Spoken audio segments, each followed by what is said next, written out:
प्रयागराज में चल रहा महाकुंभ देश ही नहीं, विश्व में धर्म का सबसे बड़ा जमावड़ा है। हमारी शिकायत रहती है कि कुंभ जैसे प्लेटफॉर्म से हिंदू धर्म पर मंडरा रहे खतरों पर खुलकर बात नहीं होती। लेकिन इस बार महाकुंभ शुरू होते ही जिस प्रकार संतों के श्रीमुख से हिंदू हितकारी वाक्य निकल रहे हैं, ऐसा प्रतीत होता है कि हिंदू समाज का पुनर्जागरण अब दूर नहीं। मुख्यमंत्री योगी आदित्यनाथ, जो मुख्यमंत्री होने के साथ साथ अपने सन्यासी धर्म का पालन भी उतनी ही मुखरता से करते हैं, महाकुंभ में गए और उन्होंने स्पष्ट शब्दों में यह संदेश दे दिया कि राष्ट्र की आध्यात्मिक चेतना का केंद्र, संगम राष्ट्र की मूल भावना, हिंदू चेतना को अभिव्यक्त करने से चूके नहीं। योगी जी ने राज्य और राष्ट्र के वर्तमान के सबसे ज्वलंत विषय संभल पर बात करते हुए कहा कि संभल में हरिहर मंदिर को तोड़कर विवादित ढांचा खड़ा किया गया। विष्णु पुराण में हरिहर मंदिर और संभल का उल्लेख है, जहां बताया जाता है कि श्री हरि के 10वें अवतार कल के अवतार का जन्म होगा। उन्होंने यह भी कहा कि विवादित ढांचे को मस्जिद कहना इस्लाम के सिद्धांतों के विरुद्ध है, क्योंकि किसी भी विवादित स्थल को न तो मस्जिद के रूप में प्रयोग किया जा सकता है और न ही उसे मस्जिद कहा जा सकता है। योगी जी ने कहा कि मुस्लिम समाज को मुगलों द्वारा की गई गलती को सुधार करना चाहिए और सौहार्दपूर्ण तरीके से मंदिर स्थल को सौंपकर मंदिर के पुनरुद्धार का मार्ग प्रशस्त करना चाहिए। योगी जी ने उस विवादित विषय पर भी खुलकर बोला, जो महाकुंभ के विषय में महाकुंभ प्रारंभ होने से पहले ही छा गया था। योगी जी ने कहा कि किसी भी संप्रदाय के लोगों का कुंभ नगरी में स्वागत है, यदि वह स्नान करने के पावन उद्देश्य से आना चाहते हैं। उन्होंने कहा कि बहुत से ऐसे लोग हैं जिनके पूर्वजों को बलपूर्वक हिंदू धर्म त्यागने पर मजबूर किया गया था, लेकिन वह आज भी अपनी परंपरा, अपने संस्कारों और अपने गोत्र तक का सम्मान करते हैं। ऐसे लोग कुंभ में आ सकते हैं, लेकिन यदि कोई लोग कुंभ क्षेत्र पर कब्जा करने के उद्देश्य से आते हैं तो उनकी डेंटिंग पेंटिंग भी की जा सकती है। उन्होंने वक्फ बोर्ड को भूमाफिया बताया और केवल योगी जी नहीं थे जिन्होंने हिंदू धर्म के समसामयिक चिंता के विषयों को स्वर दिया। आर्षिकेश स्थित परमार्थ निकेतन आश्रम के स्वामी चिदानंद मुनि ने कहा कि देवभक्ति को रई अपने ढंग से कर लें, लेकिन देशभक्ति एक साथ एक प्रकार से करें।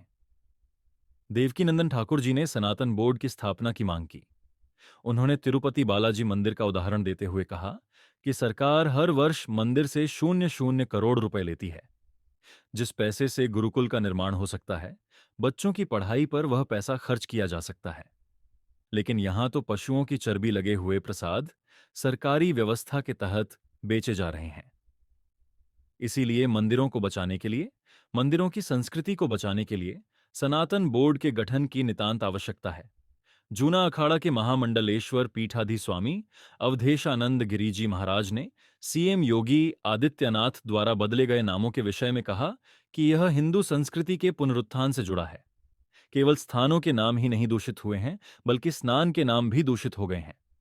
महाकुंभ के प्रमुख स्नान को शाही स्नान कहा जाता था, जिससे मुगल गुलामी की बू आती थी। मुगलों के लिए स्थापित व्यवस्था के अंतर्गत इसे शाही स्नान कहा जाता था। योगी सरकार ने उसे बदलकर अमृत स्नान कर दिया है, जो सनातन संस्कृति का परिचायक है। संभल और उसके जैसे अन्य स्थानों के विषय में स्वामी जी ने कहा कि हम बलपूर्वक किसी के धार्मिक स्थलों को नहीं तोड़ रहे हैं, लेकिन जहां हमारे भगवान हैं, वह स्थल तो हमें वापस किए जाएं। उन्होंने जातिगत जनगणना पर भी अपने विचार प्रस्तुत किए। उन्होंने कहा कि जातियां हमारे समाज का सौंदर्य है, लेकिन यदि राजनीति में जाति को लाया जाए तो देश और समाज को बांटने की स्थिति उत्पन्न हो जाएगी। जातियां इस देश का ऐश्वर्य है और इस पर राजनीति करके देश को खंडित ना किया जाए। उन्होंने कहा कि यह महाकुंभ डिजिटल महाकुंभ है। वह पिछले 40 वर्षों से कुंभ में आ रहे हैं, लेकिन कुंभ का यह स्वरूप उन्हें पहली बार देखने को मिल रहा है। सुमेरु पीठाधीश्वर स्वामी नरेंद्रानंद सरस्वती ने घर वापसी और सनातन के विस्तार का समर्थन किया। उन्होंने सनातन बोर्ड की आवश्यकता पर भी बल दिया। हमारी स्मृति में ये शायद पहला कुंभ है जहां सनातन से जुड़े सामयिक विषयों पर इतनी प्रखरता से बात हो रही है। यूं तो कुंभ सदा ही हिंदू समाज की चेतना के जागरण का मंच रहा है।